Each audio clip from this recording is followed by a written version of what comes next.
I will not be doing the Irish accents. Oh, come on, please. I can't do an Irish accent. Just try. No. Yes. It's going to be terrible. That doesn't matter. I can't do one. Be entertaining. Oh, I mean, I'm trying, but like it's not going very well. Your Irish Yeah, it's not good. Fair enough. Okay. I told you it was going to be very bad. That's a terrible Irish accent because it's not an Irish No, accent. it does not sound Irish in the slightest. No, I told you I couldn't do one.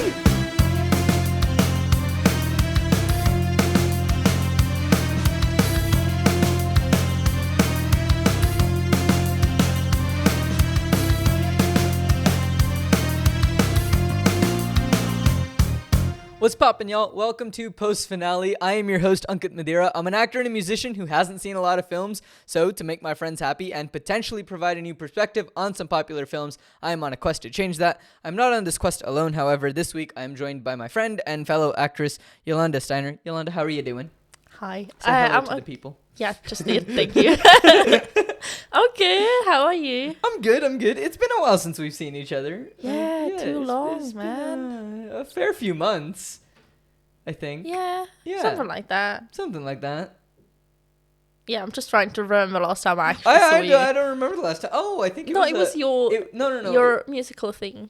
No. It was the shift. That shift? just the two of us did, where we left like an hour and a half before because they were just really nice and said that we could leave. Yeah, that was like end of August. I think so.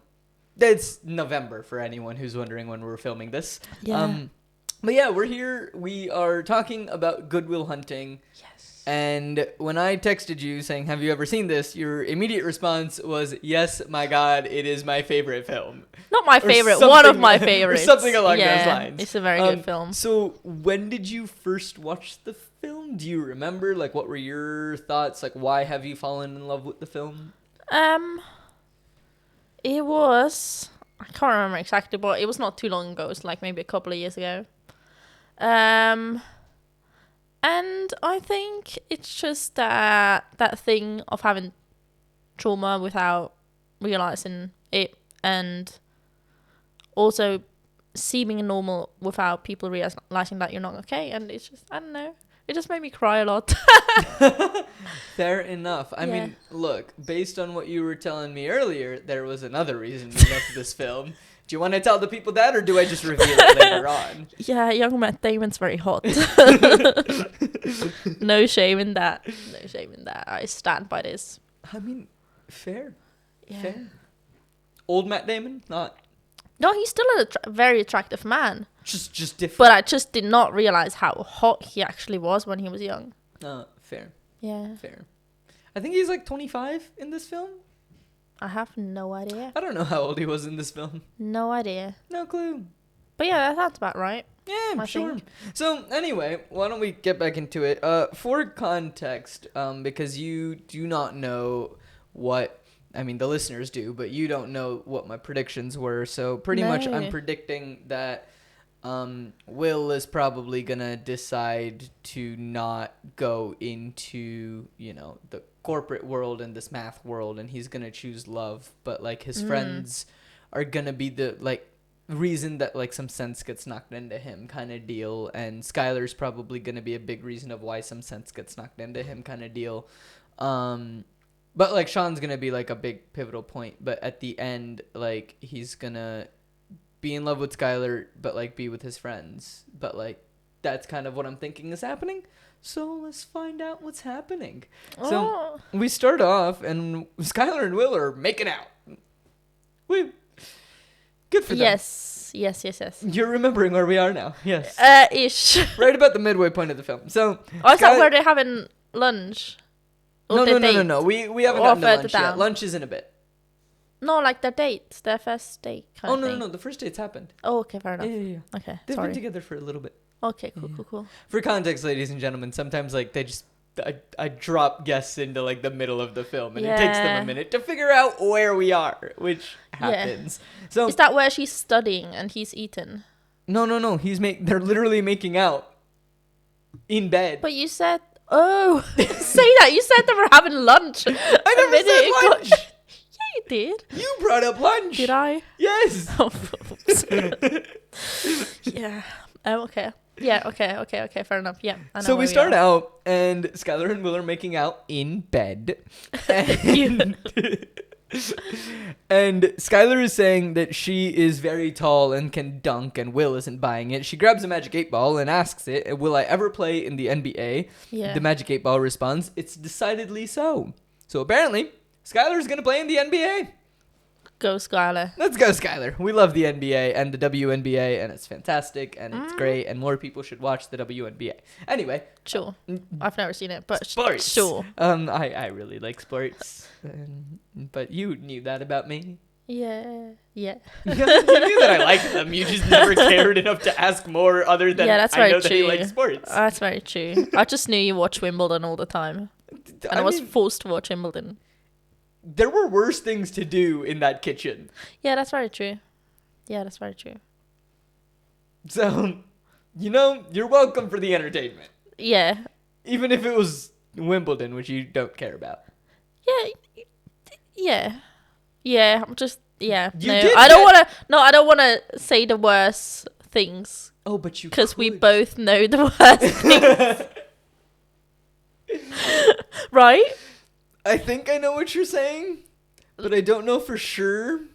So, Do you want me to say it out loud? I'm not going to drop details because that'd be too much. Probably not. Okay, cool. Yeah, we'll just move on. The Yeah, listeners cool. can imagine. Listener, it's not terrible, but like, It doesn't sound as wrong as it's not as wrong as it sounded coming out of our mouths. yeah, Just saying. it just sounds wrong. Yeah, it's not actually, it's nothing. It's actually quite harmless. It is very harmless. Anyway, so Skylar asks why they always stay at hers, and Yes. Will's just like, hey, it's nicer than mine. And, Skylar really wants to meet his friends, his brothers. Will is like, well, they don't, come out here very often. And Skylar's like, fine, we'll go to South Boston. And Will's just coming up with excuse after excuse. He's like, it's a hike. And Skylar's like, all right, fine. Is it me you're hiding from them, or the other way around? Props to her for just asking straight up. Oh yeah, I wish I had the balls of her. I mean, yeah. I wish a lot of people did. Yeah. And just said what was on their mind. Mm-hmm. It would save a lot of problems. Yeah. But that's not how the world works. No. So yeah, that's a hoot. But That's one way to say it. so then Will says that they can go sometime next week, and then Skylar's just like, well, what if I say that I won't sleep with you again until I meet your friends? Yeah. And then Will just groans and goes, I say it's 4:40 in the morning, and I say that they're up, and he starts to dial the telephone. Yeah. Do you have anything more to say? No, that's just so typically men. You can get anything from them if you threaten not to sleep with them. I mean, Skylar... Anything. then- Or you can also get anything if you say, if you give me that, I'll sleep with you. You can get anything. Anything. How often have you used the superpower, Yolanda? I don't. I'm You really seem to know a lot about innocent. the superpower. No, I'm really innocent, but Sure, that's what they all say. no, but like no. You cannot imagine the amount of guys that like just when you have a feeling they want something from you, and you tell them I'm not gonna sleep with you, that just lose all interest in you. Oh, I can imagine, because See, men are it's- pigs. Yeah, and it's the same. Yeah, So, men are terrible. Yeah, Yeah, yeah, I agree. Horrible. yeah. Sometimes they're quite kind, but like sometimes horrible. Yeah. It goes both ways. Like Yeah. people are just sometimes horrible and sometimes. Yeah, that's very true. But as long as the guy dick is happy, then he's happy. So. I mean, Skylar does say that men are shameless, and if you're not thinking with your wiener, then you're acting directly on his behalf. Yeah, that's very true. Will agrees with this. Yeah, props then- to him because it is true. And then yeah. they start flirting. They start mixing up more sports metaphors, which I was like, I agree with Skylar. Stop mixing up your sports metaphors. If you're going to stick with one, stick with one. Fair. Pick your metaphor. You want it to be baseball? Let it be baseball. You want it to be tennis? Let it be tennis. But Yeah. stick with your metaphor. Yeah. See, I don't know enough about ball sports to even. Do you know make enough about metaphors. sports? Other sports? Yes, but just not sports involving balls. like any That of sounded them. so bad. Sports where you hit balls and stuff. You don't always hit the ball. Sometimes you bounce it. Sorry. Yep, that's what she said. Cool. So, yeah. Anyway, yeah. what did you want to know from me? Nothing. What do you think of that scene? I mean, it's a very short scene, but like, I mean, No, but I think it's very beautifully made because it's very it doesn't hide anything. It's very intimate. yeah. It's like literally what you talk with each other in bed. Yeah. Yeah. And you wouldn't do that with just the way they speak to each other is not the way you would speak just to a friend. And that's I think it's one very thing nice. that I really like about this film, that like they're doing a really good job that based on who is speaking to who, Yeah. the language changes. Oh, 100%. And like you can see that even when you see Sean and Lambo Mm-hmm. talking, and it's just the two of them, and we have more scenes of just the two of them a bit later. But like even in the scenes that we've had so far of just the two of them, we see in it that, you know, sometimes it's their language can change from old friends chatting, and then immediately their language changes if someone walks into the room, if someone else is part of the conversation. Like the language just changes, and it's very cool. It's very subtle, but it's how people talk in real life, and I think this film is doing a very good job of doing that. And especially also, what just the first thing that popped into my mind, you saying that is, you know, when he brings Skylar to the bar. Yeah. She just... We're about to get there. Okay. She just tries to fit in with the Exactly. boys. So Skylar is now at the bar meeting friends. Yeah. And Morgan is surprised that Will brought Skylar here, and that when they were all bombed and drinking. So Will retorts saying it's rare we be drinking. And I was just like, the sarcasm. That's a lie. And then Chuck starts to explain about his Uncle Marty, who also drinks. Yeah. We have a fun story about Uncle Marty. Do you want to hear a fun story about Uncle Marty? Oh, go for it. Of course, sure. So, Uncle Marty is driving home out of his mind. The state trooper pulls him over, and Uncle Marty, instead of getting out, just walking the line, he gets out and pukes. So, the state trooper is pretty sure he's over the legal limit. So, the state trooper is about to throw the cuffs on him, and then 50 yards down the road, there is a huge boom. And Morgan then interrupts, asking if the state trooper gets shot. Chuck says, "Shut up, you've heard the story before," and we get back to the story. Yeah. And turns out that someone has hit a tree. So the state trooper looks at Uncle Marty and says, "Stay here, don't move," and then runs off to go deal with the accident like the state trooper probably should. So right then, I was like, well, I feel like Uncle Marty's gonna move. Hey, guess what? I was right. Uncle Marty moved. Obviously. Why wouldn't you? Yeah, so after a few minutes, Uncle Marty started to wonder what he was doing there. So he gets up, gets in the car, and drives home. Yeah. The next morning, Uncle Marty is passed out, and there's a knock at the door, and hey, look, it's the state trooper. And Uncle Marty is just like, what? And the state trooper's like, you know what? Like, I pulled you over last night, and you took off. Uncle Marty's like, I've never seen you before in my life. Like, you know, I've been home all night with my kids. The state trooper's like, take me to your garage. I can show you.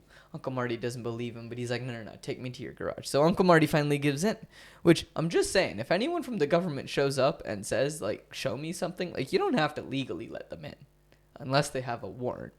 But Uncle Marty, obviously, thought he had nothing to hide. Wrong, yeah. Yeah, there was nothing to hide, so Uncle Marty was like, fine, I'll take you to the garage. So he takes him to the garage, and in the garage is the lovely police cruisers, that are the state troopers' police cruiser.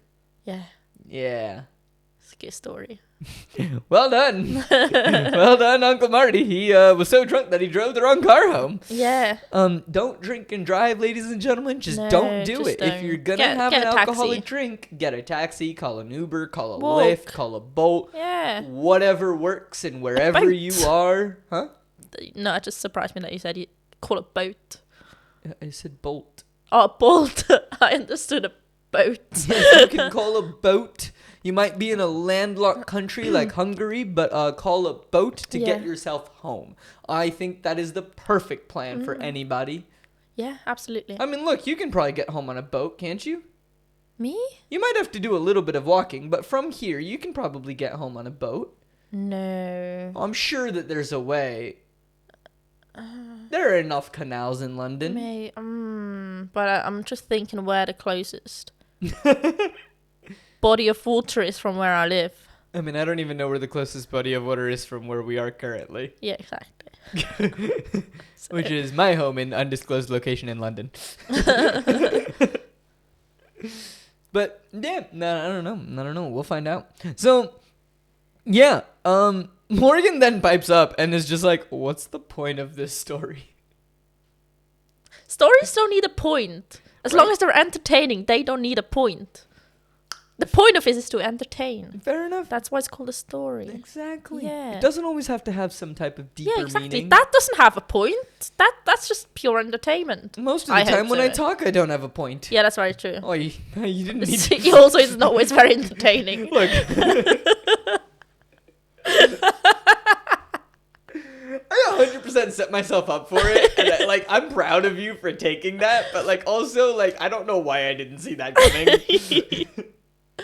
Yeah, I'm not even sorry for saying that. Yeah, you shouldn't be. Well done. Well played. Thank you. Nicely done. Thank you. It was a solid insult. All right, so yeah. Anyway, Morgan's just like, yeah, there's no point, and it's like, you've gotten away from the point. And the other friend, who's Ginger, do you know who this is? I know. Is this just the fourth friend of the group? Yeah, Great. It's the fourth friend of the group. I think his name is Brad, so we'll call him Brad. And his name might not be Brad, but now his name is Brad for the rest of the time that I talk about him in this film, which is not a lot. Yeah. So he then says, just, you don't get it. Stop asking questions and stop embarrassing him. Stop embarrassing Chuck when he's just trying to tell a story and trying to put a good impression forward to Skylar, who is here at this bar. He's just trying to be a good friend. And you know what? I like Brad. I do too. Throughout the whole movie, he doesn't feel the need to show off the way the curly hair guy does. What's his name again? Morgan. He doesn't need to show. He doesn't feel the need to show off. He seems quite emotionally stable. Yeah, he's just very calm in a way. Sure. I like that. I mean, Chuck isn't calm, but he's definitely. I mean, I like Chuck as well. Yeah. He's definitely a lot more emotionally stable than. Will's definitely not emotionally stable, hence the whole point of the film. But he's definitely, I feel like, between Brad and Chuck, they're the most emotionally stable of the core group of four friends. They're most mature. Let's go like that. They're yes. Yeah. Yes. Words are hard. I don't know what I was just trying to say. I stuttered a lot, and I just said yes because. Yeah, we know what we mean. We've understood, but the listeners need to also understand because they are the lovely people who tune in. Yeah, that's fair. And decide that they're just the most level-headed. The listeners, I agree. They're probably the most level-headed out of all of us. Yeah, that's very true as well. But I meant the other two friends. Oh yeah. They are by far. So Skylar says, no, it's okay. Don't worry. I have a story. Maybe let's see if you can understand it, and maybe it's a bit more your speed, Morgan. So there's an old couple in bed, Mary and Patty. And Mary and Patty both have Irish accents for some reason. Yeah. I will not be doing the Irish accents. Oh, come on, please. I can't do an Irish accent. Just try. No. Yes. It's going to be terrible. That doesn't matter. I can't do one. Be entertaining. Oh, I mean, I'm trying, but it's not going very well. Irish it's not good. Fair enough. Okay. I told you it was going to be very bad. That's a terrible Irish accent because it's not an Irish accent. No, it does not sound Irish in the slightest. No, I told you I couldn't do one. It's a bit Yeah. That's the closest I can get to one is saying the word shite. So anyway, they wake up on the morning of their 50th anniversary. Yeah, we're not doing the accent. Look, I'll do the accents when I can do the accent. I just can't do the accent. That's the closest you get, listeners. I warned you, it's not good. So they wake up. It's the morning of their 50th wedding anniversary, and Mary tells Patty that, he wants something, or Mary tells Patty that she wants to buy her anything that she would like. So Patty says, all right, that in 50 years, there's one thing that has been missing, and I would like a blowjob. So Mary says, okay. So Mary takes out the teeth and gives him a blowjob. And afterwards, Patty says, it was the most beautiful, earth-shaking thing ever. Is there anything I can do to you? Mary looks up, and at this very moment, Skylar then fills her mouth with her drink and just goes, hold on. Oh, I have water. Uh-oh. I will try to make this not as messy, but just take a small sip. yeah, I'm gonna take a small sip and try to recreate this horrific, terrible moment. For some reason, I've decided to plaster this on the internet. Here we go. Okay. That was terrible. It was bad. I was trying not to spill water. Yeah, but that's the whole point of it. That Yeah, it but like I have a comes tablet out. and microphones. I'm not about to spill water fair down enough, everything. fair enough. There's equipment. Give her the kiss off. The water, unlike it did for me, it spills out of her mouth Yeah, for it's context. hilarious. And everyone's laughing and calling it filthy. She fit in. She fit in perfectly. Yeah. It was great. Honestly, great scene. Like, Yeah. a very fun scene of just a friend introducing his girlfriend to his friends, Yeah. being slightly embarrassed by his friends, but also just laughing and having a good time. Yeah. All good. So, yeah, I don't know. Do you have anything else to add on that scene? No, not from the top of my head. No. Lovely. I just like her trying to fit in. It's a good time. Yeah, but also the other boys not being like too hard on her and No. like coming on to her weirdly or anything like that. No. I appreciate that they all understood boundaries. Yes, it's really absolutely. nice. Yeah, so they head up, and Chuck says, thanks for coming by. It was nice to meet you. Mm-hmm. And then Will's like, well, I'm taking your car. And, the friends tell Chuck the same thing. And they're just like, and Chuck's like, wait, why? And he's like, well, I have to drive back to wherever I need to go, back to Skylar's. Mm-hmm. He's like, fine, but you have to drop me off first. But Will's like, no, it's out of the way. I don't want to do that. Skylar, meanwhile, pops in. And she's like, I thought I was seeing your place tonight. And Will's just like, not tonight. And Chuck agrees, saying that, if she takes one look at his place, Will knows he will be dropped like a bad habit. Yeah. And Skylar wanted to meet the brothers. And Will's just like, another night.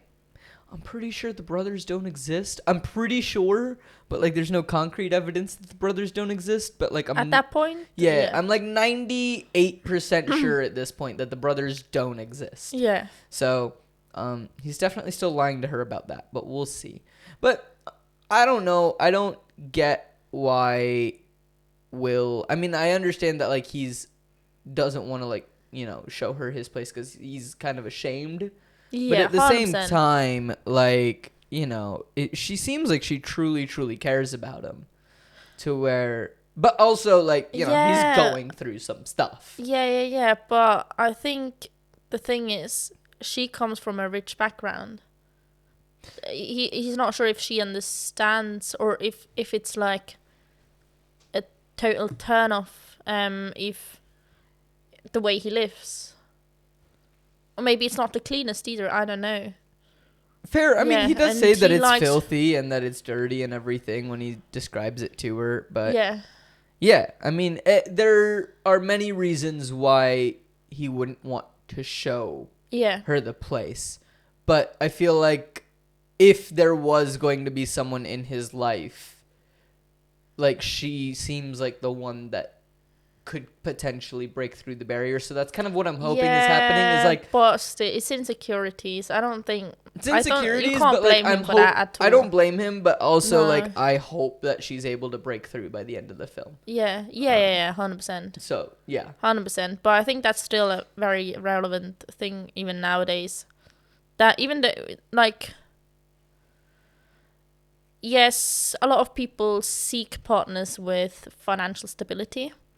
mm-hmm. But so it makes people that maybe are not didn't grow up in like a middle class background or anything like that, that they feel ashamed from where they come from, which I think is very sad. Yeah. Because it does not matter. It doesn't affect your personality if you have money or not. Well, it does affect your personality maybe, But like, when you like someone, it should not affect if they're rich or poor. Yeah. It should not matter, basically. Yeah. Sure. Yeah. It's a good philosophy. Yes. I mean, I wish that was the case. It definitely isn't. But like, no, I it wish definitely that was the isn't. case. But yeah, it should be. It should be the case. For any person with good morals, it should be. Yeah. Hopefully, that's more people than it isn't. I hope so. I would hope so. Yeah. I don't know. So anyway, Good Will Hunting. Sean is trying to tell a joke, and Marty is not getting it. And Lambo walks in, and, you know, Sean says, you know what, put it on my tab. And Timmy the bartender asks if he ever plans on paying the tab. And here's my question to you. Is that a thing? Was that a thing? Can that still be a thing? Like, bar tabs? Or what? I know bar tabs exist, right? Yeah. But I've never been to a bar where you're allowed to leave without paying your tab. I know the pub I used to work at, we had a few taps, but they were like company taps. Mostly from the company that owned the pub. But I think, I don't know. But like, it doesn't seem like Sean is an owner of this bar. No, not at all. But I think that's an old school thing. No? Maybe. I don't know. I'm just saying, like, it might be. Look, we're probably not the right people to talk about this. We're both 25? Yeah. Yeah, we're both 25. It was before we could go drink. Yeah.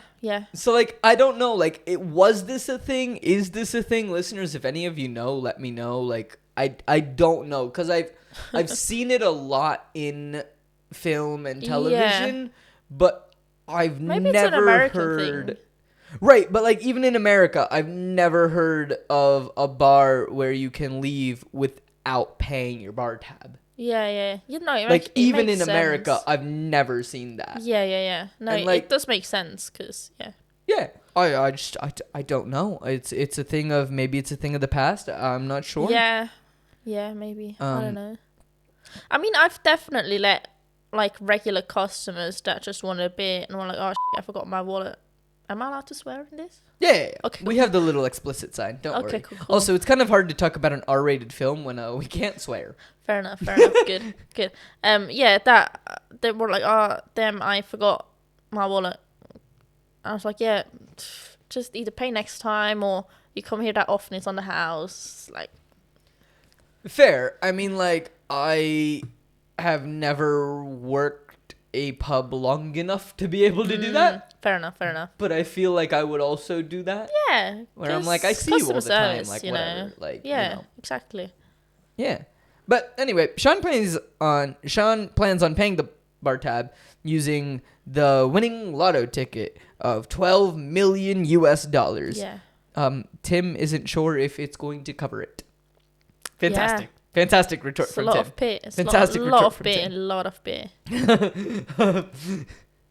You So- could buy the whole pub for that. He could buy multiple pubs for that. Yeah. Maybe not in London.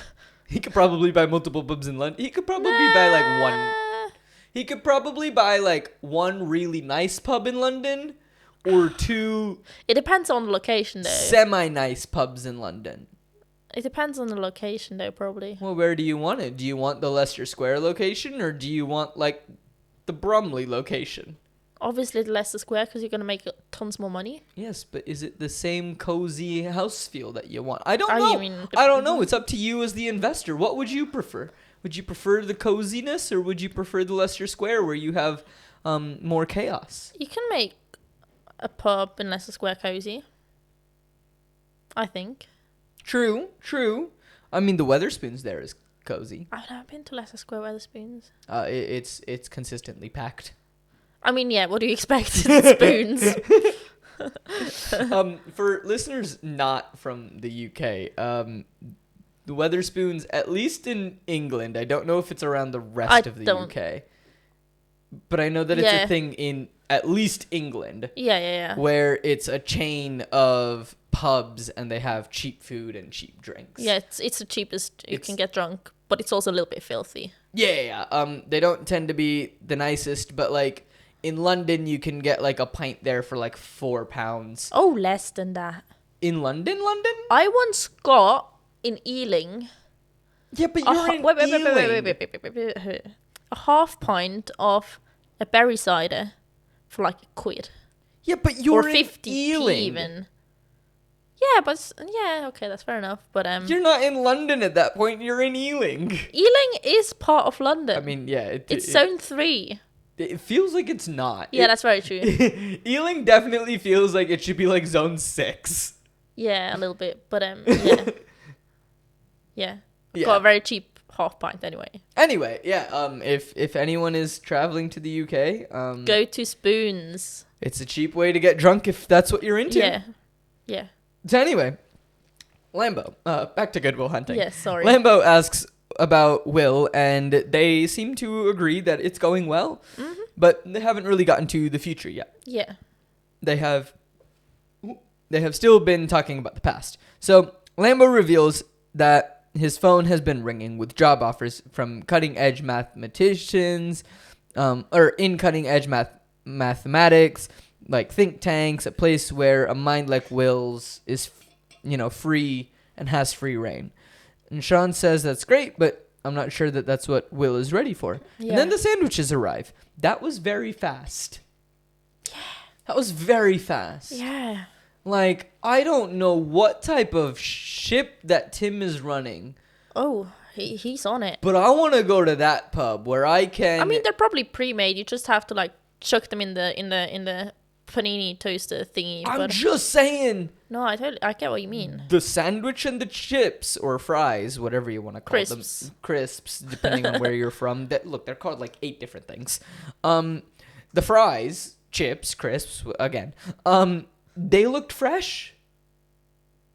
Yes. And then you had the sandwich. I mean, it was literally crisps though, right? It was not chips, it was crisps. Okay, this is where I get confused because words are hard and everyone has different words. Crisps are potato chips.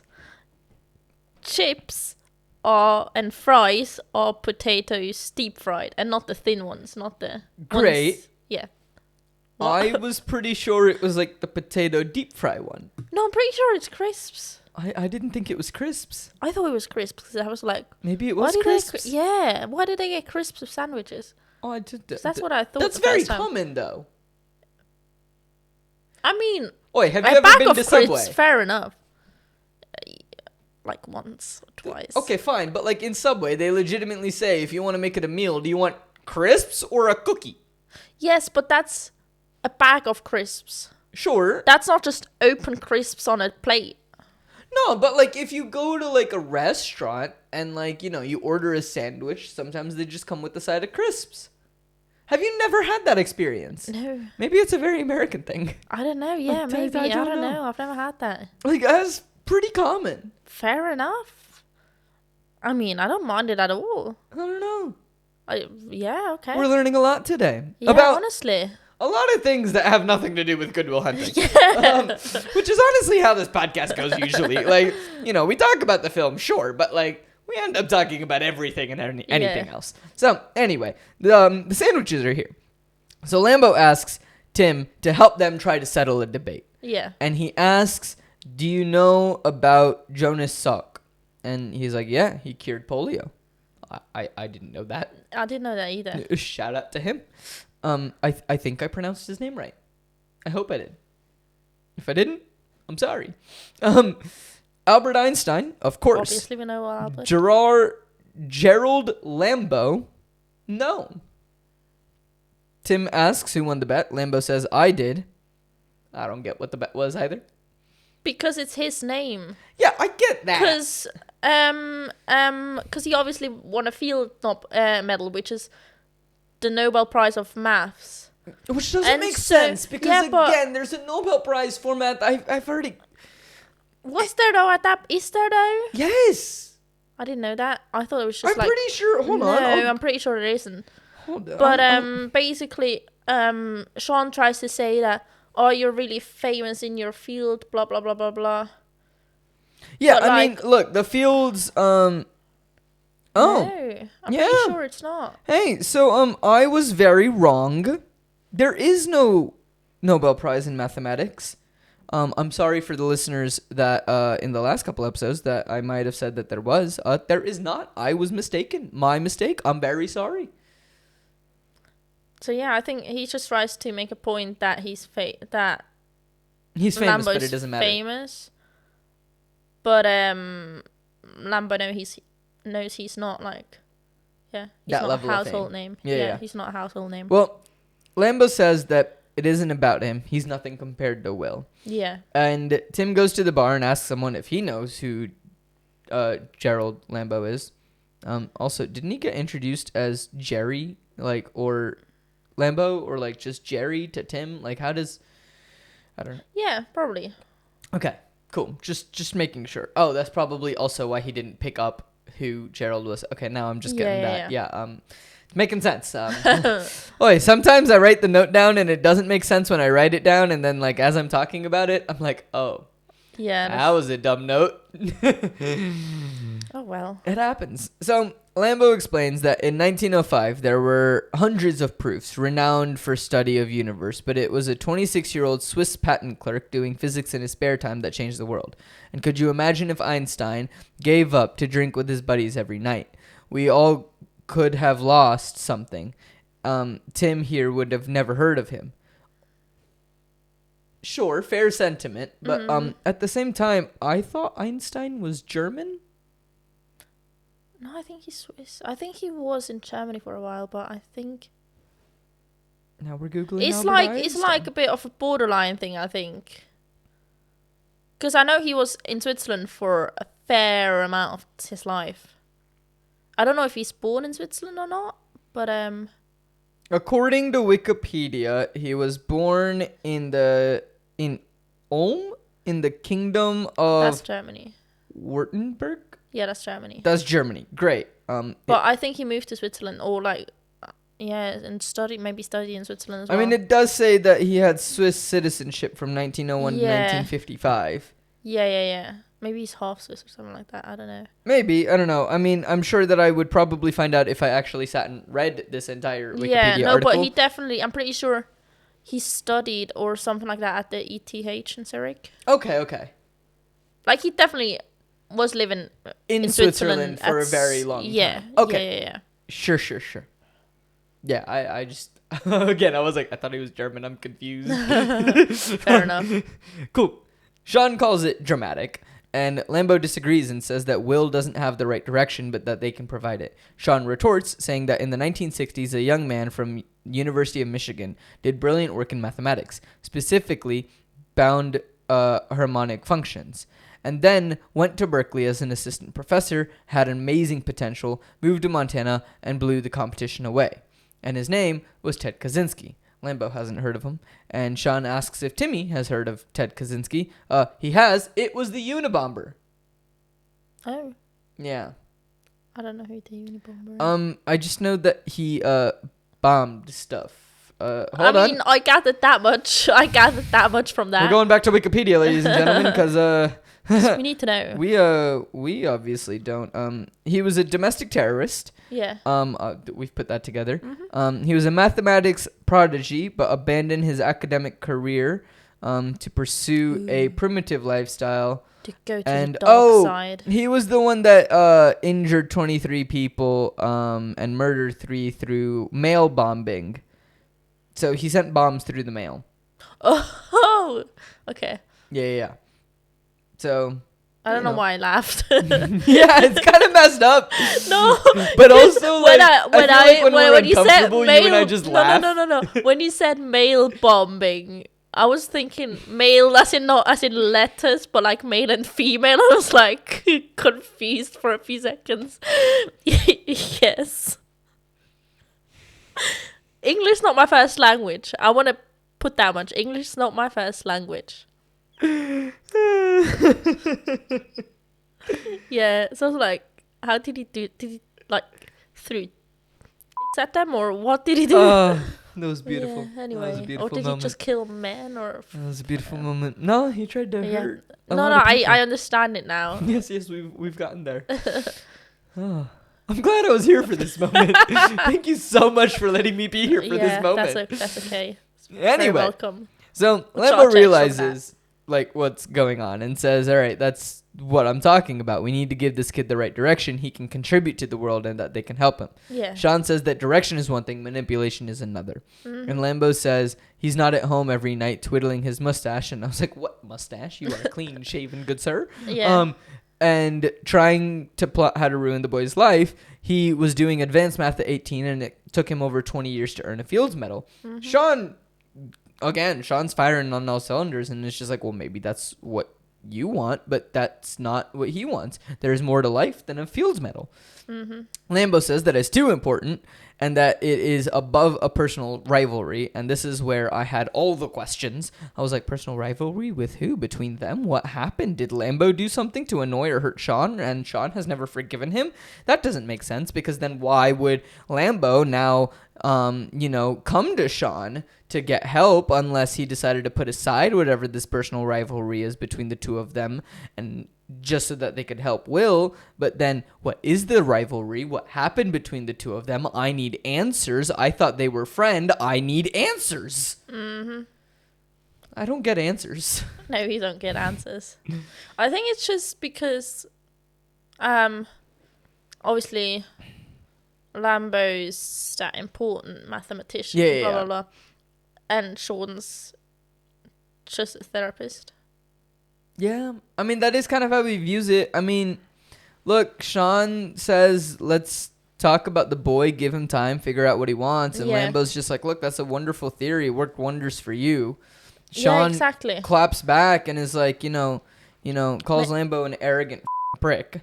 Which, fair enough. Maybe Sean was really, really smart and could have studied something like maths, but he just had a bigger passion for helping people. Yes, exactly. Yeah, I think that they're both incredibly smart, but they're incredibly smart in their field. Yeah. And there's no shame that Sean is working in community college or whatever, because that's what he wants to do. That's what he enjoys doing. Again, like, he might not have the accomplishments, but he's happy and he's doing what he loves to do. So why is his life any worse off just because his accomplishments aren't as big? Yeah. There's nothing wrong with that. Exactly. Yeah. But Lambo, to finish off this conversation. Or maybe, that just came to my mind. Maybe it's even, in a way, a rivalry between Lambo and Will. Because he knows Will's much smarter. And he does feel threatened by that in a way, obviously. Definitely. And like I'll talk about that in just a second. But like, to just finish off this conversation real quick, Lambo says that he's sorry he came out of courtesy. He wanted to keep him in the loop, and that Will is currently in a meeting that he set up for him over at McNeil. Yeah. I don't like Lambo anymore. I did in the first half of the film. Yeah. I gave him the benefit of the doubt in the first half of the film that he's looking out, but he's just not sure how to look out for the kid, but he's trying his best to help the kid out.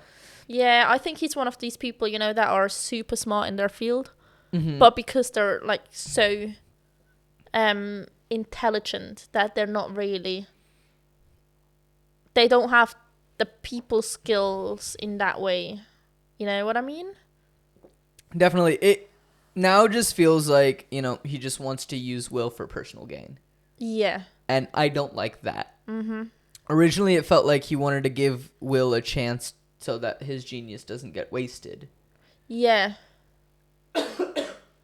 But now it just feels like it's for personal gain, and that's kind of and I don't like that. And it kind of feels like he just wants credit for finding Will. Yeah. And that he's angry that Sean doesn't see it this way.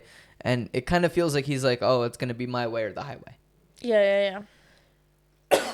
So I made a prediction at this point that what I've said previously, pretty much most of it stays intact, but just to remind the listeners as well, I think Will is going to turn down the offers from all these high-level think tanks, and I think he'll get sucked into it at first, but then his friends and Skylar and Sean will help him realize that, one of these think tanks probably isn't the right place for him, and he leaves, and instead he'll choose love, and he'll end up with Skylar, and he will continue to be close with his friends and Sean, and will probably, something that we'll probably never see, but like he'll probably decide like, I'll teach community college and like become a professor or like something like that, or like work at some type of university that doesn't have like the biggest research, where like he can kind of do what Sean did. And it's like, hey, like, I can help people understand this stuff. Yeah.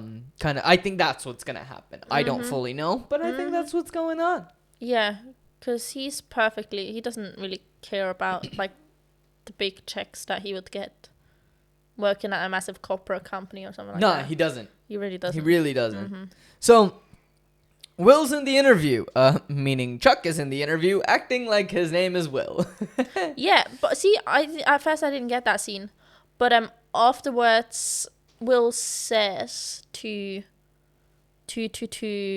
Lambo that he sent his personal negotiator. Yeah. So I don't know if Chuck actually pretended to be Will. I don't know if he pretended to be Will, but Chuck's in the interview. Yeah. So Chuck's going on about a retainer of some sort, and the offer is $84,000 a year, which is a lot of money, especially back in that time. Yeah, I did some math. Yeah. For once. Oh. I know. Is it right? Is it right math? I mean, it was I looked at an inflation calculator online math. Fair enough. I mean, I didn't do a whole lot of math. The Okay, computer did a lot of math. I just typed in numbers. But enough. I'm going to claim that I did the math. Cool. I definitely did. Yeah, 100%. Woo! Next Will there. Yeah. For context, ladies and gentlemen, in the year 2023, I went based on when this came out in 97. Yeah. And from 1997, £84,000 or $84,000 is now $161,000 in 2023, which is quite sweet. Which is lovely. Yeah. Still can't buy a house on it. No, but I can't even imagine that much money. Yeah. I'm sorry, but nah. We are yeah, we're definitely not there. Not quite. Anyway, so the interviewers are trying to confirm that they are understanding Chuck correct, that he wants cash now, and Chuck smartly says, I never said that, and all that he is saying is that for their business, it would concurrently improve if he had $200 in his back pocket right now. The interviewers start checking their profits. Yeah, but only one at the end does it. And Larry has $73, and then they ask if he'll take a check. Chuck calls the middle interviewer suspect and that he isn't sure about his reputation in this town, but after the shit he tried to pull today, he'll be looking into him. These interviewers have zero backbone, first of all. They're being pushed around by like a 21-year-old kid. Yes. And I think they're just too scared to like offend him, and because they know they will get in trouble if they like push him away. Which doesn't make any sense. Yeah, but they know But they know they want Will. They know they want Will, and they know they can't fuck it up. Because if they do fuck it up by being like rude or telling him off, then it will come back to them by some higher up. Fair. So, yeah. Yeah. I mean, like, I definitely was like, do they know that they're supposed to have the power in the scene? Because I definitely feel like Chuck walked into the room and said, this is no longer your interview, this is my interview, and took over. So I think it's credit hilarious. to Chuck and Ben Affleck. He was great in this scene. Honestly. Like, I loved it. Like, well done, man. Like, yeah, I'm just not sure if they knew that, that was a thing. Yeah. So Skylar and Will are out at a cafe. They're having lunch. Yes. And it's quiet. And Skylar's doing homework. And Will offers to help. Skylar's like, no, I need to learn this. And she says it's important. She really needs to learn this. And it's important to her. Fair enough. She really wants to understand it. Like, she's like, look, I need to know this too. Like, you can't just do it for me. Right? So Skylar then, gives in and stops doing her homework for a second and asks Will if he has a photographic memory. Will isn't sure. He just remembers. And he's not sure how. Yeah. And, Will has studied a little bit of organic chemistry for fun. Yeah. I will say this. Based on the horror stories from my friends when I went to uni, nobody studies organic chemistry for fun. See, funny you should say that. Back in in Switzerland it's called grammar school. It's just basically the school you go to. If you want to go to university, it's a school before university. Mm-hmm. And I did take my major in that was chemistry and biology. Sure. And my minor was physics. Lovely. So yeah, I had to do a lot of formula stuff. But at the time you decided that was what you wanted to do. Yes. Which meant that you had to do it. You know, yeah. But it is very interesting though. I'm not saying that it's not interesting. But it's difficult, yeah. That's but it's not something that you would just do for fun. No. Like today. Yeah. If you didn't need to study organic chemistry, would you go to the library and check out a book on organic chemistry? Especially since, I don't know what it is, but like when you just read it in a book, I don't understand it. I don't understand most things that I read in the book. I need somebody to explain it to me, and then I can be like, oh yeah. But if just a book explains it to me, I don't get it. Okay, then I will rephrase my question. So today, as soon as we finish recording, for fun, would you go online and sign up for, we'll even say free, a free introduction to organic chemistry course? Probably not. Yeah, no one does it for fun. No. I mean, no. No, see, because it depends what subject it relates to. It's very interesting, but no. Nah. Yeah, I wouldn't either. Mm-mm. Yeah, no. So Skylar says that nobody studies it for fun. Yeah. I hit play and I was like, vindication. I was right. And you know, it's not necessary, not for someone like him. And Will's like, what do you mean? And she's like, oh, someone who divides their time very evenly between the batting cages and the bars. And I was like, he can be smart, but also, nice dig, Skylar. Like, well done. Like, just playful banter, as you do when you're in a relationship. Exactly. Skylar says that there are smart people at Harvard, and they have to study this, and it's really hard. Yet, for some reason, you understand so easily, and she doesn't understand, like, how his mind works, and she wants to understand. So I think that he's trying to change the subject, asking if she plays the piano. He knows that she does. And Skylar's like, no, I really want to talk about this. And Will's like, I'm trying to explain, but this is just the only way that I know how to explain this, right? So he confirms that Skylar knows how to play the piano. And then Will explains that when you see the piano, you see Mozart. And Skylar's like, I see chopsticks. And he's like, fine, Beethoven. I appreciate that it was chopsticks, because it is 2 notes that you have to play. I still can't play it. Also, I've never attempted it. That's fair. So, like, I might be able to play chopsticks, but I've never attempted it. I don't know what chopstick is. Oh, it's the one that's like da da da da da.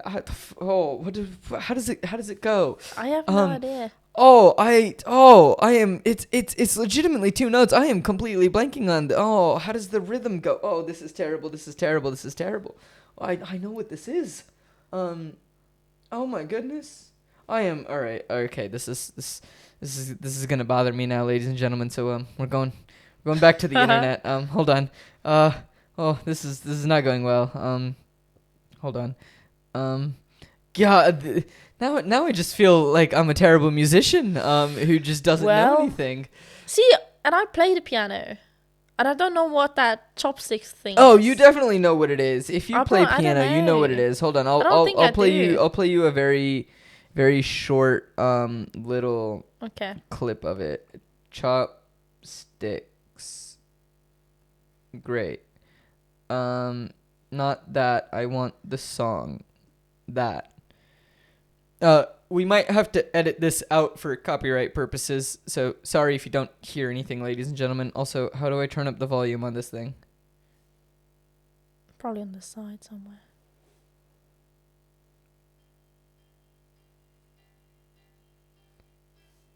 This thing. Oh, wait. I hit the wrong button.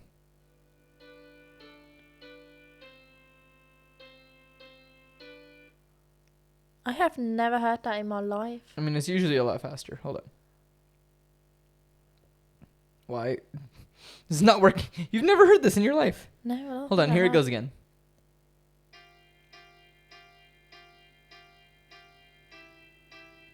So imagine that faster, where it goes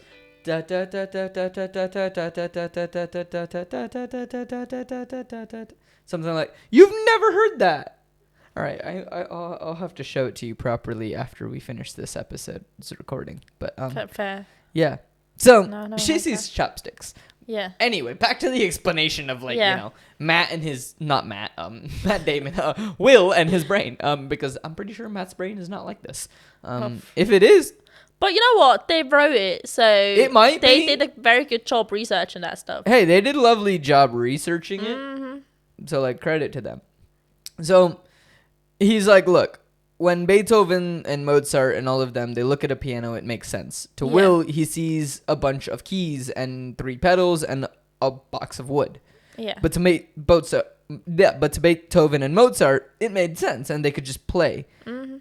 He can't paint a picture, and he can't hit a ball out of Fenway Park or play the piano, but he can just do an Occam paper in 1 hour because it comes to that stuff. He can just play. Like, that's the only way that he can explain it. And honestly, that's a very good analogy. Yeah, 100%. Like, he can't explain why he's good at this. He just is. Mm-hmm.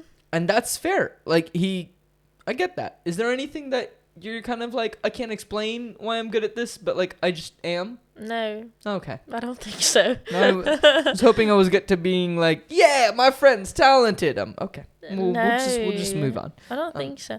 I mean, I learn quite fast, but I still have to sit down and think about it. Yeah, exactly. Yeah. Exactly. But fair. No. So Skylar leans in, saying that she has something to tell him, kisses him, and then Skylar says that it isn't fair that she's been here for 4 years and only just found him.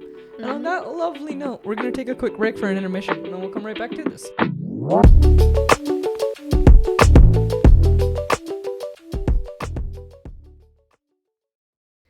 Hello everyone and welcome to the intermission. I hope you are all enjoying this episode of Post Finale with Jolanda on as we continue talking about Good Will Hunting. Now, I just wanted to pop in real quick, just a couple of housekeeping things. If you are enjoying the episode, be sure to leave a like. If you're watching on YouTube, leave us a comment. It really does help.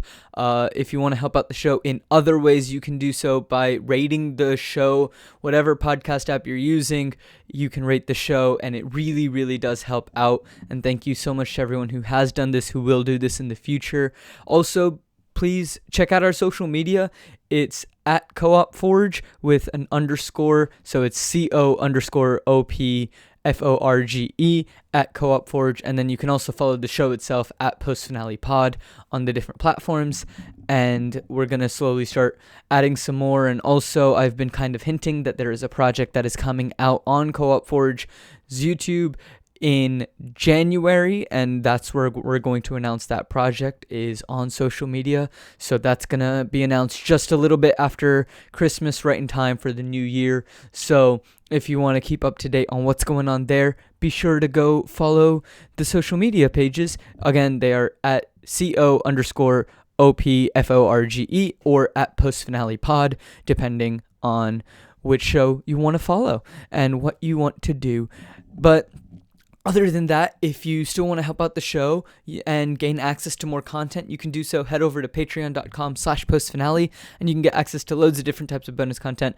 And the Percy Jackson series is coming out. I believe this episode is coming out the day that the first 2 episodes of the Percy Jackson series comes out. So if you want to see some behind the scenes and some thoughts on our thoughts for this new series that's coming out, which I absolutely love Percy Jackson, for anyone that doesn't know, be sure go check that out if you want to figure out like, hey, what are our initial thoughts on this series, everything like that. So different types of bonus content. Sometimes it's audio, sometimes it's video. You can get access to notes, different things like that. You can sign up using the link for the Patreon, which is going to be in the episode description or in the YouTube description, depending on where you are listening or watching. And thank you all so much for supporting the show. It really does mean a lot. And thank you so much for coming back every week. It really does make it feel like I'm not always just speaking to a void of people who I'm not really sure if they're listening or not. So when you engage, it makes me happy, and it really makes me realize that, you know, what I'm doing, there is an audience and people are listening. So thank you so much,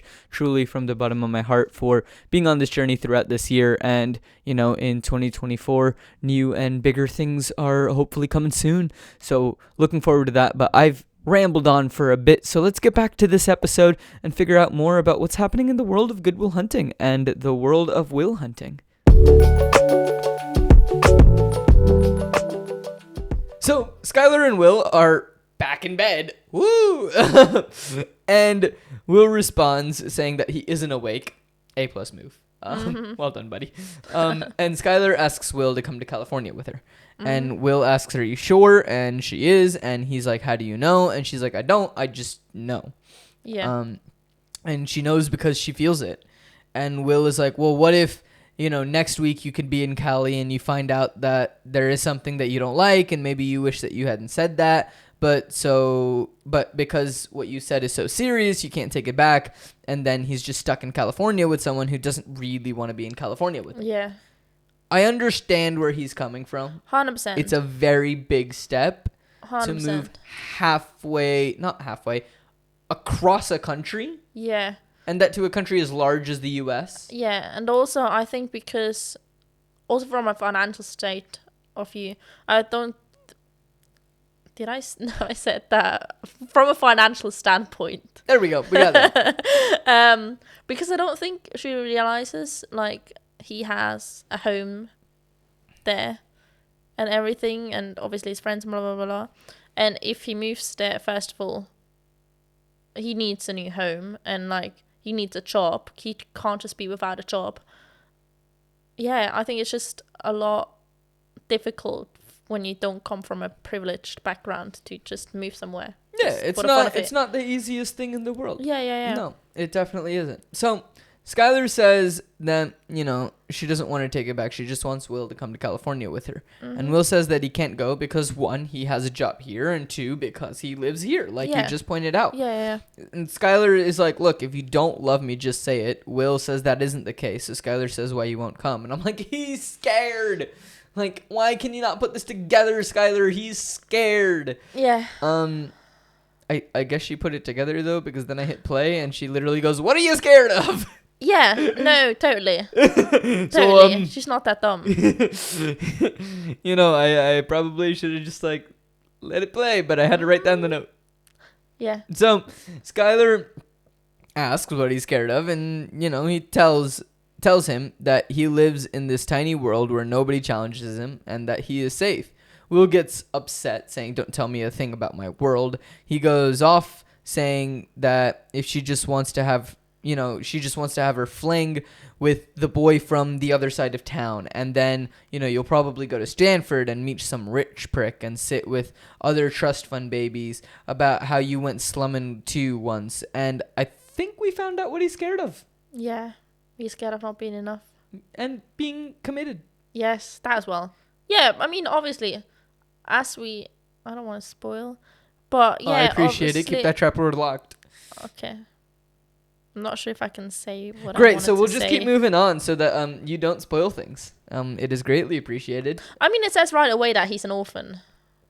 He says that he's an orphan. We know that he's an orphan. Yeah, so exactly. So he's like, been, that's not a spoiler. Like, I know this fact. Okay. Yeah, so exactly. So he's been left by whatever's been near and dear to him. And he would have to leave his friends, the only people that the he's only a connection. family he has. Yeah, exactly. He would have to leave them for somebody that he's met a couple of weeks ago. Oh, yeah. So I understand him. Again, totally. I get exactly where he is coming from. Yeah. Like, it is... Look, it's a very hard thing to move. Even when you have the support of your friends and family. Moving's hard. Yeah, 100%. Like, moving is just hard. Uh-huh. Even when you're moving down the street, moving's hard. It's a lot of work. Especially if you have a lot of Yeah. It's really annoying, trust me. Oh, like, yeah, at least it just moved. The worst move that I've ago. ever done wasn't from the States to London. It was from the first house I lived in London to the second house I lived in London, which was 5 houses down the street. Yeah. It was the worst move that I've ever done. Yeah, that does not surprise me at all. It was horrible. Yeah. It was so bad. Because then you're like, oh, I need to carry everything and everything's so heavy. And it wasn't like I could just like pick up everything and then like go drop it off. Because I had gone back home that summer. Oh, I see. So I had to pack up everything. I see. And then go home for the summer. And then come back and then unpack and, put my whole room back together. But it wasn't even like I could be like, oh, I'll just do like multiple trips. So like, in like this trip, I'll just grab a bunch of clothes off of the hangers and I'll just walk down there and I'll plop them on the hangers and then I'll just walk back down the street and like pick up the next thing and like plop it right where it needs to go. Like, no, I had to like pack everything away and then unpack everything. But yeah. So anyway. Skylar asks what his obsession with this money is, and we learn that her father died when she was 13 and that she inherited the money. Yeah. And there isn't a day that she wakes up and wishes that she could just give it back to have another day with him, but she can't. It's her life and she has to deal with it. So don't put this on her when he's afraid. Yeah. Skylar also tells him that she's afraid, and that she's afraid that, he won't love her back, and she's afraid too, but at least she can be honest. Yeah. Will starts to leave. Skylar says no, and then Will goes off. What do you want to know? That I don't have 12 brothers, that I'm an orphan, that I had cigarettes put out on me when I was little. It isn't surgery. The motherfucker stabbed him. And, he's like, you don't want to hear that shit. Skylar's crying, like full on sobbing, saying, I didn't know any of that. Yeah. But I want to hear it and I want to help. Yeah. Maybe not the best choice of words from Skylar right here. See, I don't see... And the reason that I say that, and again, it's not always easy to have the best choice of words when you're in a heated argument. When that's what's going on, right? Like, it's not the easiest thing. No. But like, I understand why the word help kind of triggers Will in this moment, because he doesn't want to be looked on like a charity case, because like he said, like, it just made some more mad, and he's asking like, what do I have on a sign on my back saying save me? Like, he just gets more upset. So like, I understand because of his hard upbringing, like he's like, no. He's used to being there for himself, and and he's like, he's scared to accept people's help, but also doesn't want to be... I think he's opening up to accepting people's help, and he's not offended of accepting people's help. Yeah. Because, like, he'll accept Chuck's help. He'll accept Morgan's help. Yeah, but that's a different kind of help. But it's just, like, it's that thing of he hasn't fully opened up to where he can fully open up yet. But also, at the same time, he doesn't want to be looked at like a charity case. Yeah. And that was his main thing. Skylar says that she loves him, and things get heated, but... if she calms him down a bit, saying, I love you, and if you say you don't love me, then I won't call you, I won't be part of your life. And Will looks at her, says, I don't love you, and then leaves, leaving Skylar heartbroken and in tears. I didn't see that twist coming. I definitely thought that they were going to be together and she was going to be a big reason of why he was okay in the end. I do still have hope, and I'm holding out hope that they end up together. Yeah. At the end. No, I saw that coming, to be honest. But we'll just have to see. Another brilliant scene by Matt Damon. Yeah. Another fantastic scene from Matt Damon. But no, I kind of did see that coming, that he pushes her away at some point. Okay. Simply because he's too scared that she will push him away. Sure. So he wants to push her away first. Yeah, he doesn't want to be pushed away. Yeah, because he doesn't want to be left to be hurt again. Yeah, sure. Yeah. I understand why he does it. I probably should have seen it coming. I just didn't. Like, again, it follows the perfect trope. It follows everything that should happen, all of that. And it'd be too perfect if she didn't leave him at some point. Yeah. It would be... It works for the story. It works very well for the story. So, continuing on, we're with the glasses professor, who... That's what I've named him. Because he's just the glasses professor. He's with Lambo. Oh, Lambo. And he just wears glasses. I don't like him. I don't trust him. I don't know why I don't like him. He just gives me weird vibes. No, I get what you mean. Great job by the actor, but like he just gives off Skarsgård's really good. Weird vibes.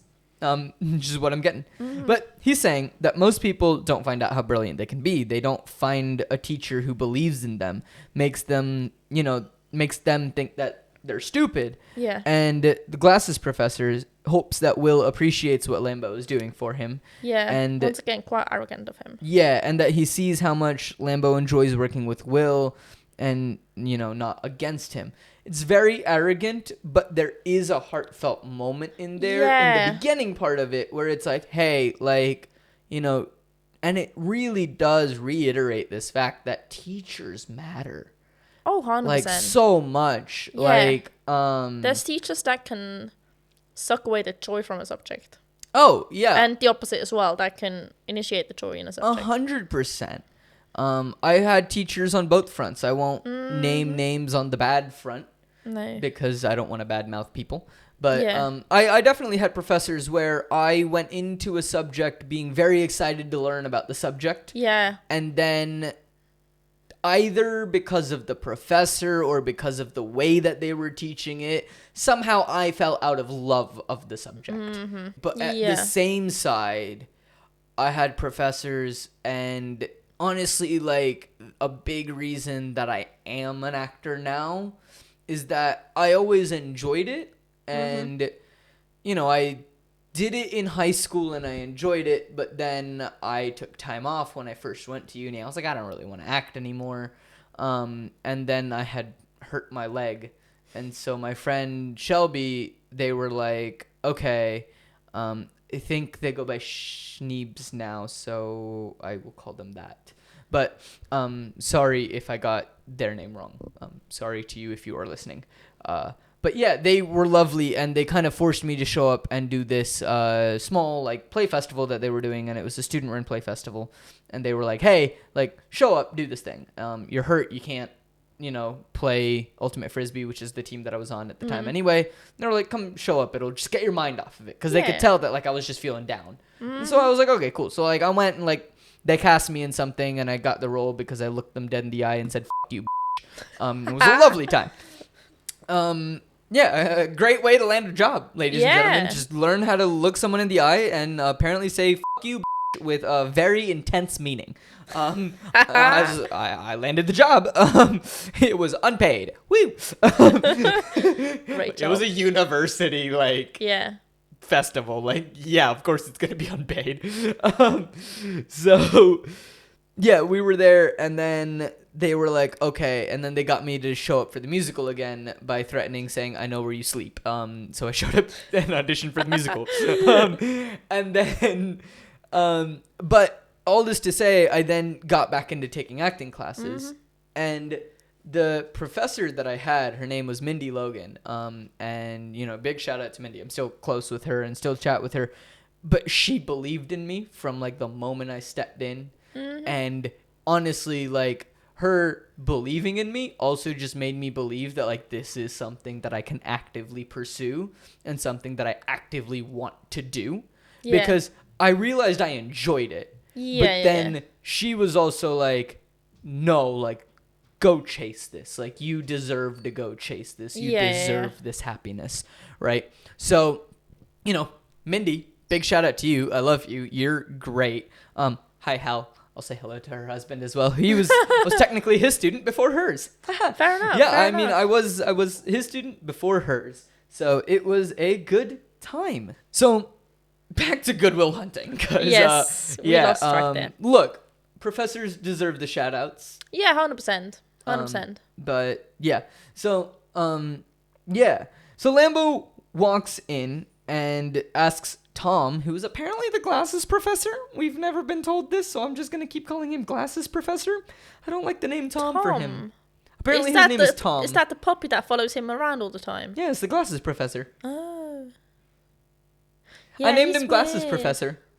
Because he's odd. I thought he was another student of his. But, a bit more of a senior student that does, basically work for him, on the side. Like a TA? Yeah. Or a doctoral student? Yeah, something like that. Yeah, that I just didn't follows think he was him around that. a puppy and tries to impress him. Yeah, I just thought that he was, the, whatchamacallit? His, assistant professor. Yeah, something like that. Like, that's what I But thought. obviously that looks up to him and wants to be like him and Oh, yeah, 100%. tries to impress him, whatever. Anyway, his does. name's Tom, which tracks, but also at the same time... no, he does not. He does not look like a Tom. I don't know. No. The Toms that I know are much better looking. Oh, yeah, much cooler as well. I mean, not saying that, like, that gentleman is not good looking. He's a very good looking gentleman. Sure. Wait. We try not to shame people. Yeah, that's very true. That's very true. We definitely do. Looks, like, we definitely fall into the trap. Yeah. But, like... Looks is opinionated. Looks is opinionated. That is very true. And also, the other thing, it might be what he's wearing. That's very true. Because clothes play a big role in if you find someone attractive. And I don't think that people realize how much clothing can affect... Yeah. That's very true. Like, what people think is attractive. Yeah, right? that's very true. So... No shame to him. Yeah, like, no shame to him. But, like, he was great. Again, he played the perfect puppy dog. Yes. He did his job very well. Yep. Props to the actor. Well done. Anyway, he goes off to go get coffee. We're left with just these two in this very intense scene, which will be the last scene that we discuss before we, sign off here. So, Lambo is looking at a proof and, hey, look, it's correct. But then finds something and says, oh, this might not be right. This might be embarrassing. And Will is like, it's right. And just asks if they can do this. Yeah. Like, Will's just like, it's right. I Yeah. know it's right. It's right. Just accept it. Yeah. Tired of explaining. Yeah. He asks if they can do this in Sean's office from now on, because he has to knock off work to get here and the commute is killing him. Mm-hmm. I feel like that's not a terrible ask of just being like, hey, like, can we meet halfway? Yeah. Just so that I don't have to lose as much work time. Yeah, because he's doing him a favor as well at the end of the day. Yeah. I mean, it benefits them both. Yeah. But, yeah. So, Lambo's like, yeah, okay, fine, whatever. Like, that's fine. Lambo tries to say something about the proof, but Will just is like, look, take it home with you, and it'll all make sense. Like, it's right. Just take it home with you. Look over it. It's right. Lambo asks, what happened at the McNeil meeting, and Will says that he couldn't go. He had a date, so he sent his chief negotiator, as you alluded to, and I like that Chuck... I just keep knocking everything. Everything has fallen apart. Sorry. Our little mask. Hold on. There we go.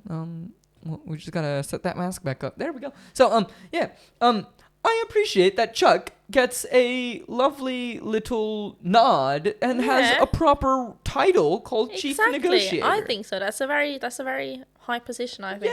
Yeah, he's the chief of the negotiators.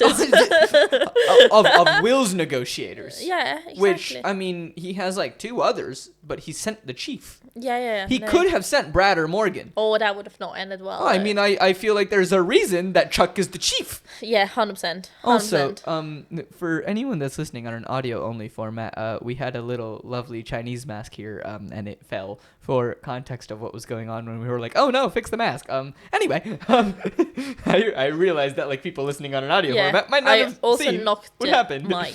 Yeah, Yolanda's out here trying to trash our set. Ugh. Oh well, try my best. It's not working very well. Oh, I'm really glad it's not working. We've had enough lovely technical difficulties with the storm outside today. Like, it has been a hoot and a half to deal with. But we move. Ladies and gentlemen, as I probably have already apologized for this, but I'll apologize once again.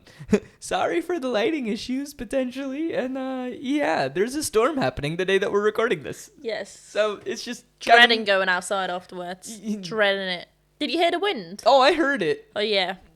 We can hear the wind. Yeah, we can hear the rain. You probably cannot, as listeners, no, but you we can hear the wind and the rain, and that's not a nice mixture. No. Each Especially when fine. Yolanda has to go outside. Yeah, exactly. Ugh. I have to go outside later too. Yeah, but that's your own choice. I mean, I was planning on riding a bicycle. Yeah, well, that sucks for you, I guess. I might decide not to ride my bicycle. Yeah, that's fair and choice. I might decide to take the tube today because storms. That's fair choice. But we'll see. That's obviously not related to the listeners in any way, shape, or form. But now they get a little bit of insight on what the rest of our day looks like after this episode ends. Yeah. Yolanda gets to go outside and brave the elements, and I get to go outside and brave the elements. Yolanda's just trying to go home. I'm going out for fun. Yeah, you can still stay in. I For can't. fun. I can't. I promised my bandmate that I would be at the open mic. So maybe your bandmate's gonna be like, oh, thank God I don't have to go either. No. Like, we both, like, really want to do this. Okay, fair enough. And we need a drummer. So, yeah, we Fair need to enough. go. We need to Fair go find a enough. drummer. So, back to Goodwill Hunting. Yes. Lambo is, disappointed that he didn't go and says, look, on your own time, do what you like. But when I set up a meeting with my associates and you don't show, it reflects poorly on me. Yeah. I understand where he is coming from. I totally understand as well, but he should at least ask Will first if he's got interest in it. Yeah, he should have asked him of, like, hey, like, I'm going to set up some meetings, or told him, like, hey, I'm going to set up some meetings so that, like, you can check, right? Yeah. Or, like, I think even if he didn't ask him, right? Like, I understand that maybe he didn't ask because Sean said don't ask or something like that. Yeah, right? but I think he's that kind of person that probably he did it without asking. Yeah, and he assumes just because he wants something and he's enjoying something that everybody else is going to want the same thing. Yeah. So, yeah, I don't think he understands that. Yeah, I mean, look, ask people if they want something before you open a door for them. And, But I also understand where he's coming from. That, 100%. Hey, it reflects poorly on me if you don't show because I'm saying, check this guy out. Yeah, right? Like, definitely. I'm putting my reputation a bit on the line for you. So it's always the case. If you're, ever get a situation like that, always try to be respectful. If you can't make something, that's okay. Yeah, but just say it. Just let the people know. You can be sick. You could be running late. Whatever it is. Just try to contact them. Even if the contact gets late. It's all about communication. Exactly. Like, there was one time I remember I was running late for an audition because I got stuck on the tube. Yeah. And the tube got stuck in a beautiful point where I had no service. Yeah, obviously. So I tried to, send a message to the point of contact that I had for the in-person audition. And then I also had tried to send an email to my agent saying, can you let them know I'm stuck on the tube and trying to get to the audition? Like, just something. And, like, they didn't get any of the messages until after I showed up, and then I explained it to them. And then, like, while I was in the audition room, my phone finally decided, hey, I'm gonna send the message. I'll send the email or whatever. Yeah. And, like, it was really funny because they were like, oh, we got your email. Like, while I was in the room with them. Fair. But they were like, at least you tried. Like, you tried to say you couldn't get here. But you couldn't because you didn't have a way to contact anyone. Yeah. So that's it. Just try. Just communicate. That's all it is. Communicate. Anyway, Goodwill Hunting. Enough about my sad life. So Lambo says, okay, fine. Don't do that. And Will's like, don't set up any more meetings. Lambo's like, fine, I won't. I'll cancel them all. I'll give you a job myself. He just wanted Will to see what was out there. And Will says, maybe he doesn't want to spend his life explaining shit to people. Yeah. Lambo, is like, you could show me some appreciation. And Will retorts back. He's a little snippy. And he's like, oh, a little appreciation. Do you understand how easy this is for me? Yeah. And he kind of becomes a little bit of a here. Oh, yeah, he does. He does. I don't fully support him, but also great scene by both actors. Again, fantastic scene. Lovely scene. Yeah, no, but I do understand. It's like, oh, come on, man. Yeah, come on, man. He got you out of jail. Yeah, like at the end of the day. You can be a little more appreciative of at least what he's done, but he picks up the proof. He wishes that Lambo could do it. He does, so that he didn't have to sit here and watch him f*** it up. And Lambo fires back, saying that you'd have more time to sit around and get drunk instead. And Will says, you know what? You're right. This is probably a waste of my time. And then he turns around, and this is where I feel like he went a little too far. Yeah, he just burns the thing. Yeah, he has set the proof on fire. Yeah, I'm like, come on, man. Yeah. That's a bit childish. It is childish. Then again, he's a young man, so what do you expect? He deserves to be a bit childish. But also at the same time, like, again, I see both sides of the argument. Yeah. I just feel like he could have still made the point without burning the proof. 100%. That's all I'm saying. Yeah. Like, he didn't have to burn the proof. It was a beautiful choice. It was a lovely choice. I mean, yeah, 100%. As an actor, I would have loved to make that choice. As a director, it's a great like choice. I'm not a director, but like I'm assuming this is what a director is thinking. Yeah. No, I totally agree. But like a fantastic choice, but like, you know, if someone did this in real life, Yeah, you're like, this is one of those moments where I'm like, I don't know how much sympathy Lambo would still have for him after this. Yeah. If this was done and like, you know, this is real life, and I'm sure that something like this has probably happened to someone in some point in time. But I just don't know. I don't know if he would respond with the most amount of appreciation and love. I totally agree. So, yeah. And then, you know, Lambo is trying to salvage it. He runs back. He tries to salvage the proof. And Lambo's just like, all right, you know, Will, you're right. He can't do the proof, but Will can. Yeah. And when it comes to that, only a handful of people in the world can tell the difference between Will and him. And by him, I mean Lambo. Yeah. And he is one of them. And it sucks.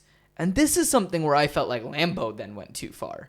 Where he says, most days I wish that I had never met you. So then I could sleep at night and not walk around with knowledge that there was someone like you out there. That's a pretty f***ed up thing to say. Yeah, but I don't think it's a blame on Will. I think it's more of a blame on himself. Like, I think he feels like he's not enough. Right, but I don't feel that, because then after Will leaves the room, he says, I didn't have to watch you throw it all away. Yeah, that as well, but I think he feels partially responsible for that. Of Will throwing it away? Why? Because I think he might feel that he started pushing him away from it in the wrong direction. Okay, by pressuring him too much. Sure, but if he's saying that, right, and if that's what he's trying to say, then why would he say, I wish I never met you and never even gave you this opportunity? Yeah, okay, that's true. Like, how does that help Will at all? Maybe Lambo's gone too far and maybe he's pushed him too far. Yeah. Fine. Yeah, but I feel like then if he had not met him, he would not have to bear that on his conscience. Sure. You can't up what you didn't try. That is true, but I always say that it's better to try and up than it is to not try. Yeah, 100%. But if he never met him, he wouldn't have had the opportunity to try. Exactly. Okay. Sure. I still feel like it's a messed up thing to say to someone's face. 100%. But thank you for helping me understand. Yeah, what he may have been meaning. Maybe, I don't know. Maybe it's something totally different. Maybe. Again, it's open to interpretation. Listeners, if you have other interpretations of what is being said here, leave it in the comments. Send me an email. Like, I'll take a look. I will read anything that is sent my way. It might take me time to get back to it, but I will read it. But yeah, I would love to hear if anyone else has any other thoughts about how that could be portrayed or why he said what he said. Again, like, it was just a heated argument between both of them. Yeah. You say things you don't mean. You say things you don't mean. And I think that's another thing that this film does very well. It doesn't shy away from people saying things that they don't mean. Yeah. And they use that. Because we all know that Will doesn't mean to be yelling at Lambo saying, I wish you could do this, you fucking suck, so on and so forth. We all know that deep down that's not what Will is thinking. We all know that deep down that Lambo is probably like, I want to help this kid. Yeah. Right? He's doing and what he like thinks a is right. father figure, I think, in a way as well. Yeah, he thinks he's doing what is right. It might not be right for the kid, but he is trying his best for this kid. So, like, we know that it's not coming from a place of hate. But I really appreciate that, like, even when there is love and appreciation and respect and all of that between two characters, you sometimes say things that you just don't mean, especially in the heat of an argument. Yeah, exactly. You might have things bottled up and it might come out wrong. Maybe you didn't mean it. Like, you don't know what's in your head how to put that in words. Exactly. To make sense. And it's sometimes even, it has nothing to do with the person that you're talking to. Like, it could solely be that something went terribly wrong for me last night. Yeah. And then, I roll around and you're the first person that I happen to talk to the next day. And I get mad at you for a completely dumb reason or whatever, but it's because I'm stressed about something else or I'm mad about something else. It doesn't always come out that way. Yeah. And I like that this film shows that. I like that they don't shy away. I feel like sometimes films do, and I feel like sometimes, especially when it comes to argument scenes, I feel like sometimes films are scared to just say the messed up thing. Yeah. I don't feel like this film is scared to say the messed up thing. Very, very authentic. Yeah. Because, look, if I'm having a private conversation with my friends, it's going to be a different conversation than even if it's a public conversation with my friends. Yeah. Right? Like, it's just a different conversation. It's, again, back to the whole thing that we were talking about earlier in the episode. It changes how you're talking and who you're talking to and what the setting is. What are the circumstances? So all of that changes. All that to say, I can't wait to figure out what happens in the rest of this film. Oh boy, because that's where we're ending this episode. I'm still I'm still on my prediction of what I think is happening. I mean, I was wrong on a couple things, so like I still think that now what's gonna happen is that probably Chuck and the other friends are probably just gonna have to knock some sense into Will, because Skylar's out of the picture. And based on the scene where Sean was saying we need to let him figure out what he wants to do, I feel like Sean isn't gonna be the one to knock some sense into Will. Because maybe. I think Sean wants Will to be able to find it on his own, and like that is Sean's job.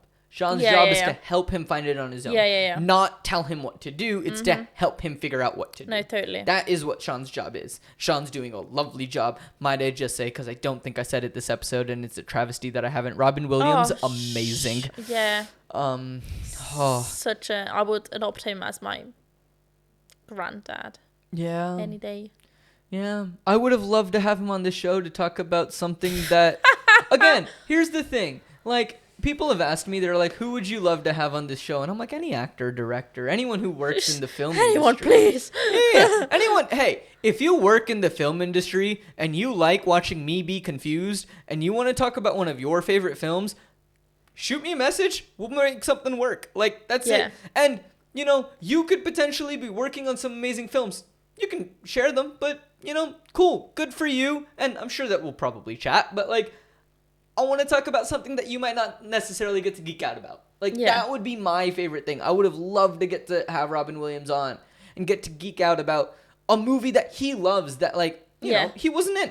But he just enjoys the movie, right? Like, that's what I want to be able to do, is just chat with people who don't always get the chance to talk about films that they love. And because they're always talking about their work, let's give people an opportunity to talk about other work. Yeah. But... yeah, that's where we're ending this episode. Speaking of their work, if listeners want to find you doing things out in the world, Jolanda, how can they do that? Do you have any socials or anything? I do have socials, of course. I'm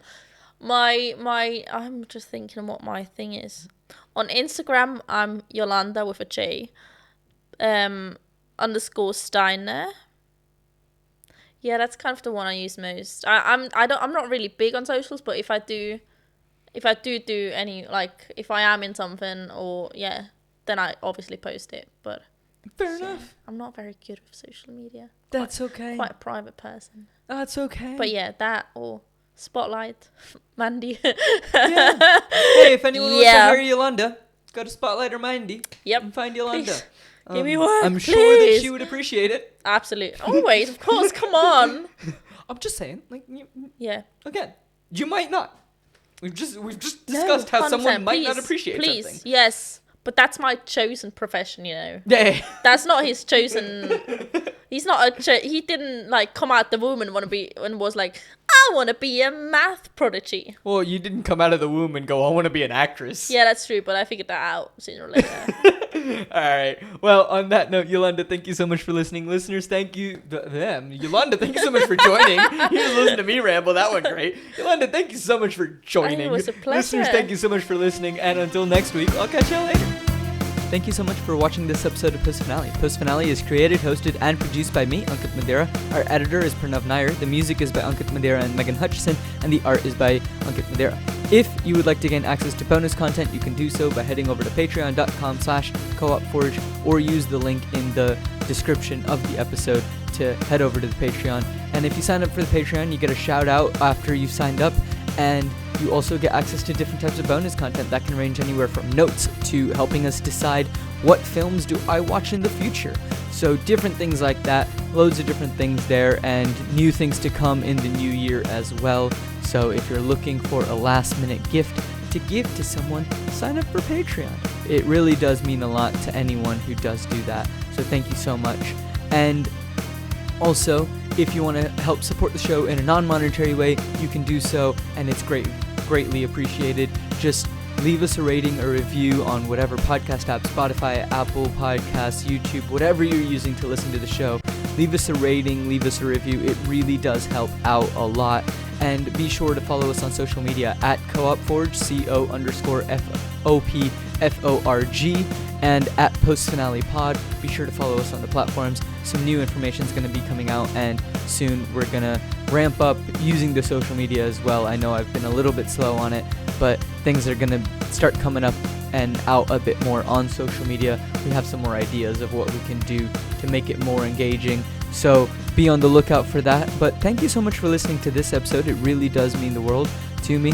And I hope you tune in next week as we finish our discussion on Good Will Hunting and what is happening and how is Will's story going to come to an end. What's going to happen? Let's find out together next week. And if you're celebrating the holidays, happy holidays to anybody. And if you're traveling, I hope you have a safe travel back to wherever you are traveling to. But until next week, I'll catch y'all later.